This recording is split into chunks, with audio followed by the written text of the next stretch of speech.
أعوذ بالله من الشيطان الرجيم. قال رب فأنظرني إلى يوم يبعثون قال فإنك من المنظرين إلى يوم الوقت المعلوم. Iblis berkata, "Ya Tuhanku, maka berilah penangguhan kepadaku sampai hari dibangkitkan." Allah berfirman, "Maka sesungguhnya kamu termasuk yang diberi penangguhan sampai hari yang telah ditentukan." Kalimat-kalimat ini merupakan perkataan yang diucapkan oleh iblis yang terkutuk di hadapan Sang Pencipta ketika dia telah berputus asa dari kasih sayangnya. Dia pun kemudian meminta kepada Allah SWT agar ditangguhkan sampai datangnya hari kebangkitan dengan tujuan agar dia tidak mati. Allah SWT pun mengabulkan permintaannya dan menjadikannya termasuk salah satu dari yang ditangguhkan kematiannya. Tetapi pada akhirnya dia akan mati pada satu waktu yang telah ditentukan, yaitu ketika datangnya hari kiamat.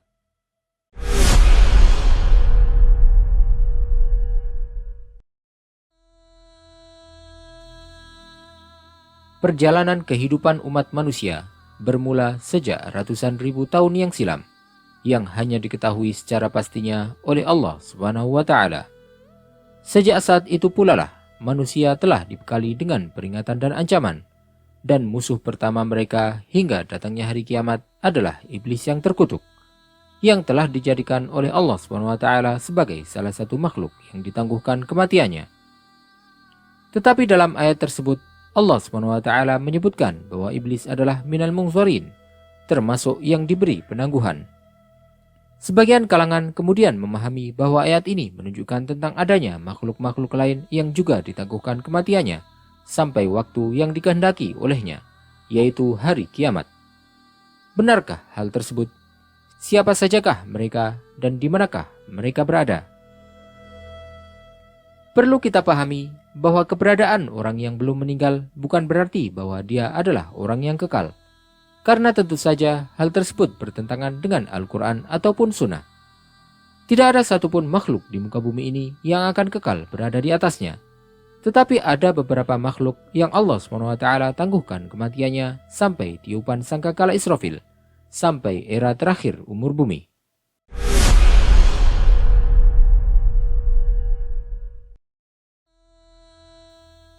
Para ulama berbeda pendapat berkenaan dengan orang-orang yang ditangguhkan kematiannya, meskipun mereka sepakat bahwa iblis dan Dajjal termasuk dari makhluk Allah yang ditangguhkan tersebut. Tetapi Dajjal juga akan mati pada akhirnya, dan kematiannya akan terjadi sebelum matinya iblis di akhir zaman di tangan Nabi Isa alaihissalam. Para ulama berbeda pendapat tentang Al-Khidir, Samiri, dan Ibnu Sayyad.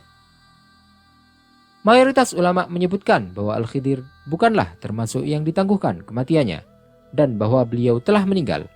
Sementara sebagian ulama yang lain berpendapat sebaliknya. Beberapa kalangan juga menganggap bahwa Samiri atau Ibnu Sayyad merupakan Dajjal yang akan muncul di akhir zaman. Tetapi tidak sedikit yang membantah pendapat tersebut. Pada akhirnya, pengetahuan tentang segala sesuatu berkenaan dengan hal tersebut hanyalah milik Allah Subhanahu wa Ta'ala. Tetapi pada kesempatan kali ini, kita akan menceritakan tentang kisah tiga manusia tersebut dan menjelaskan tentang hakikat mereka.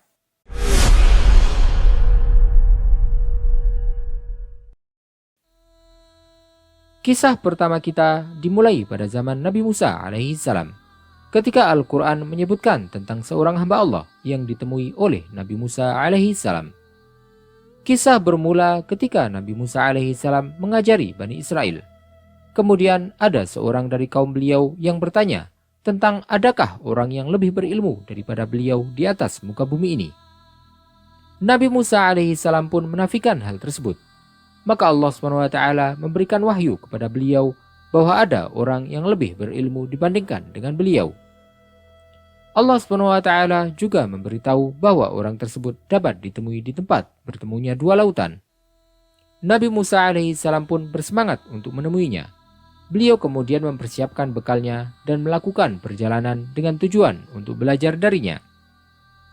Maka kemudian kisah keduanya sebagaimana yang diceritakan oleh Allah SWT dalam Al-Quran, yang berkaitan dengan para pemilik kapal, anak kecil yang dibunuh, serta para penduduk kampung yang bakhil. Rincian kisah tersebut telah disebutkan oleh Allah SWT dalam surat Al-Kahfi.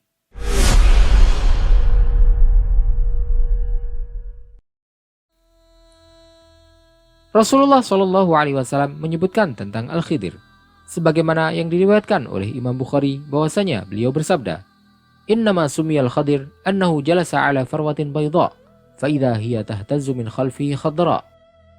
Al-Khadir dinamai dengan nama tersebut karena ketika dia duduk di atas tanah yang tandus, seketika tanah yang ada di belakangnya menjadi hijau kembali. Imam Ad-Damiri yang wafat pada tahun 808 Hijriah menjelaskan dalam kitabnya Hayatul Hayawan Al-Kubra bahwa nama Al-Khidir sebenarnya adalah Balya. Beliau juga menyebutkan bahwa Al-Khidir termasuk salah satu Nabiullah yang juga merupakan anak seorang raja. Dia meninggalkan istananya dan menghabiskan waktunya untuk beribadah. Allah SWT pun kemudian menganugerahi ilmu kepada beliau. Banyak hal yang diriwayatkan tentang Al-Khadir. Sebagiannya merupakan riwayat yang berasal dari Rasulullah SAW dan sebagian lagi tidak dapat divalidasi kebenarannya. Tetapi pertanyaan yang akan kita bahas kali ini adalah, apakah beliau masih hidup sampai saat ini? Al-Hasan mengatakan bahwa Al-Khidir saat ini telah meninggal.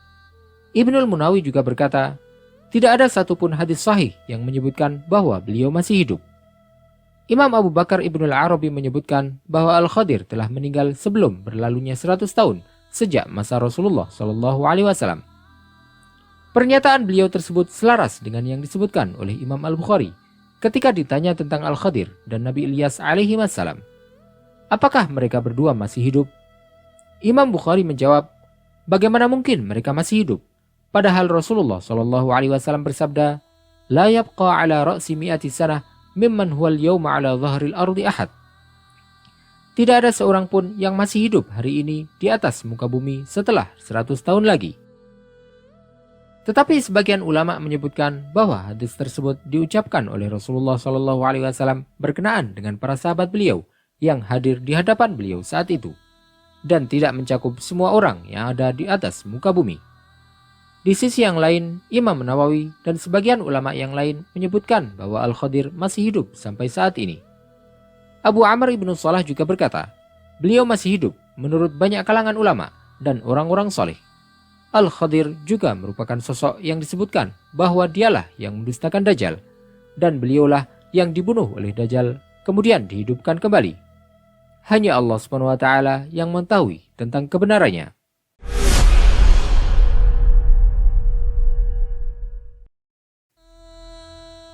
Yang pasti, sebagaimana yang disebutkan dalam Al-Quran, bahwa Al-Khadir merupakan salah satu hamba Allah yang diberikan rahmat olehnya dan dianugerahi keluasan ilmu, yang beliau bisa jadi merupakan seorang nabi ataupun seorang wali. Yang tersebut dalam hadis bahwa julukan beliau adalah Al-Khadir, dan tidak ada satupun keterangan yang pasti dari hadis sahih yang menjelaskan apakah beliau sudah meninggal ataukah masih hidup sampai hari ini, atau bahwa beliau sempat bertemu dengan para nabi ataupun para wali Allah yang lain. Terlebih lagi, ketidaktahuan tentang hal tersebut bukanlah sebuah perbuatan dosa, serta tidak mempengaruhi keimanan seorang muslim. Kepercayaan tentang masih hidupnya beliau ataupun sudah meninggalnya beliau bukanlah bagian dari akidah yang harus diyakini oleh setiap orang beriman.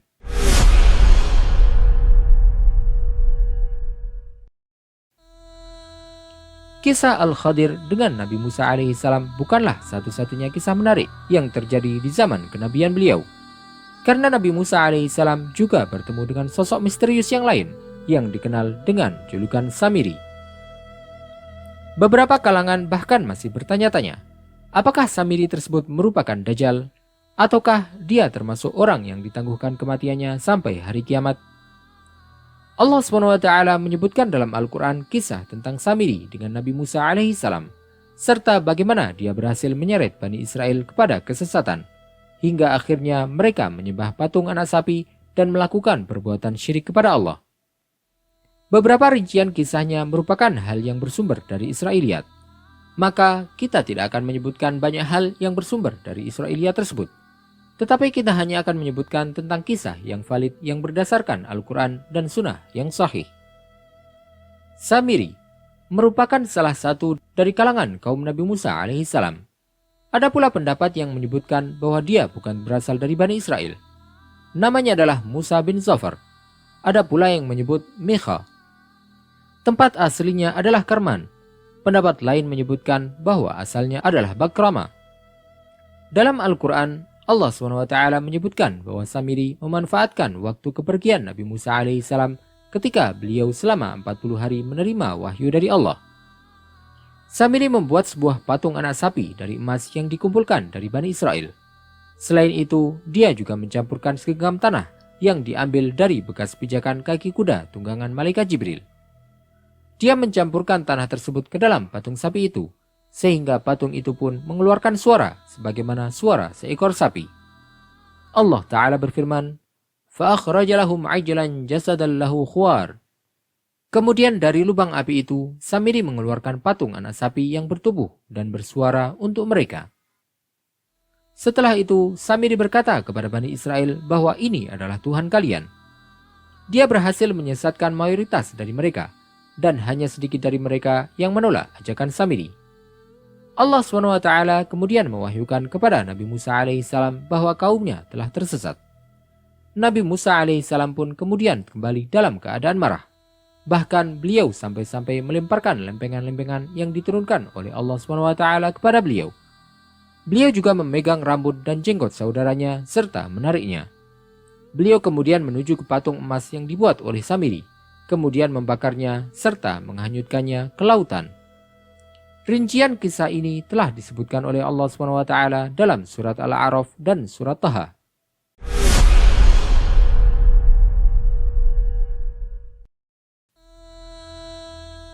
Kisah mengherankan yang terjadi antara Nabi Musa alaihissalam dan Samiri adalah bahwasanya ketika beliau mengetahui kesesatan yang dilakukan oleh kaumnya, beliau pun sangat marah, bahkan hingga melemparkan lempengan-lempengan wahyu yang diturunkan oleh Allah SWT kepada beliau. Bahkan beliau juga melampiaskan kemarahannya tersebut kepada saudara beliau, Nabi Harun alaihissalam, serta menarik rambut dan jenggotnya. Beliau kemudian berkata kepada kaumnya, bahwa barang siapa yang ingin untuk bertaubat kepada Allah, maka hukumannya adalah hukuman mati. Semua kemarahan itu beliau tujukan kepada orang-orang yang disesatkan oleh Samiri dan mengikuti ajakannya. Tetapi apa yang beliau lakukan terhadap Samiri sendiri? Samiri yang telah memunculkan fitnah ini bahkan merupakan orang yang bertanggung jawab atas kesesatan yang dilakukan oleh Bani Israel. Apa yang dilakukan oleh Nabi Musa alaihissalam terhadapnya? Jawabannya sebagaimana yang dijelaskan oleh Allah SWT dalam firman-Nya.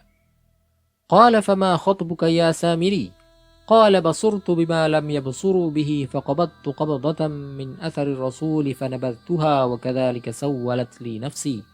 Qala fadhhab fa innaka fil hayati an taqula la misas wa innaka maw'idan lan tukhlafah wanzur ila ilahika alladhi dhalta alayhi 'akifa lanuharriqannahu thumma lanasifannahu fil yammi nasfa.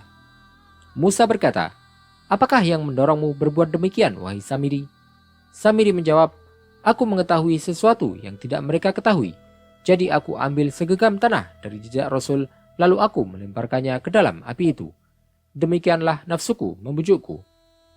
Musa berkata, pergilah kau.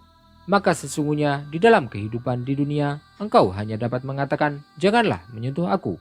Dan engkau pasti mendapatkan hukuman yang telah dijanjikan, yang tidak akan dapat engkau hindari. Dan lihatlah Tuhanmu itu, yang engkau tetap menyembahnya. Kami pasti akan membakarnya.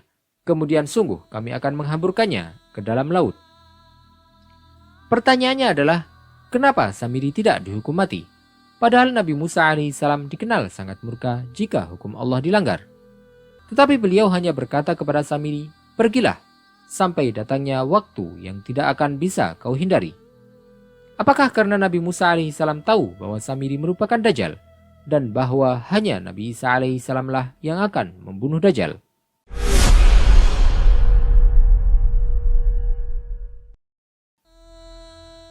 Untuk mengetahui jawaban dari pertanyaan ini, kita perlu untuk merujuk ke tafsiran ayat-ayat tersebut.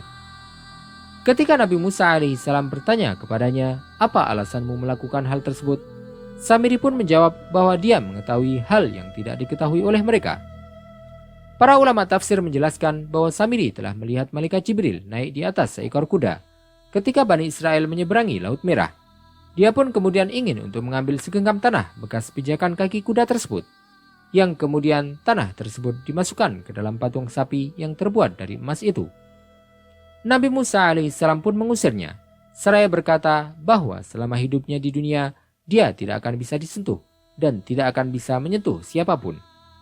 Samiri pun akhirnya terlantar di dunia, tidak bisa berinteraksi dengan seorang pun. Dia tidak bisa menyentuh siapapun dan tidak ada orang yang mau untuk menyentuhnya. Hal itu merupakan hukuman dari Allah Subhanahu wa Ta'ala atasnya. Maka dimanapun dia bertemu dengan orang lain, dia akan berkata, "Jangan menyentuhku, jangan mendekatiku." Hukuman bagi Samiri adalah diusir dan diasingkan dari masyarakat. Adapun waktu yang disebutkan oleh Nabi Musa alaihissalam bahwa Samiri tidak bisa menghindarinya adalah hukuman yang akan dia dapatkan di akhirat.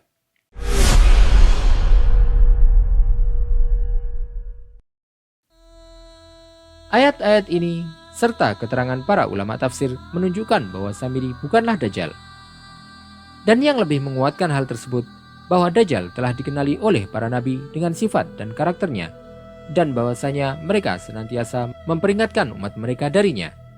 Sebagaimana yang disebutkan oleh Rasulullah SAW dalam sebuah hadisnya, "Wa inna Allah azza wa jal lam yab'ats nabiyan illa hadhara ummatahu Dajjal." Tidaklah Allah SWT mengutus seorang nabi pun kecuali dia akan memperingatkan umatnya dari bahaya Dajjal. Seandainya Samiri merupakan Dajjal, maka pasti hal tersebut sudah diketahui oleh Nabi Musa dan Nabi Harun alaihimassalam, dan pasti sudah akan diperingatkan oleh mereka.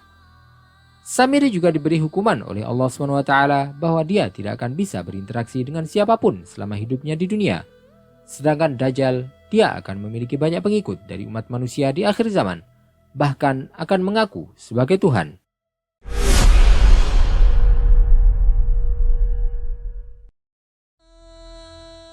Dua kisah ini terjadi di zaman Nabi Musa alaihissalam. Waktu pun berlalu hingga datanglah masa Nabi Muhammad SAW, serta munculnya seorang anak Yahudi yang bernama Sofi ibnu Sayyad, yang telah menarik perhatian para sahabat dan menjadikan Jabir bin Abdullah dan Umar bin Khattab radhiyallahu anhuma bersumpah bahwa Ibnu Sayyad adalah Dajjal. Siapakah Ibnu Sayyad tersebut? Bagaimanakah kisahnya? Apakah hubungannya dengan perkataan jasasa serta pulau di tengah samudera yang menyimpan banyak misteri? Apakah ujian yang ditimpakan oleh Allah SWT kepada hamba-hambanya di zaman Rasulullah SAW? Serta apakah rahasia yang diungkapkan oleh Ibnu Sayyad kepada Rasulullah SAW? Juga apakah yang menjadikan Umar bin Khattab radhiyallahu anhu sampai bersumpah bahwa Ibnu Sayyad adalah Dajjal?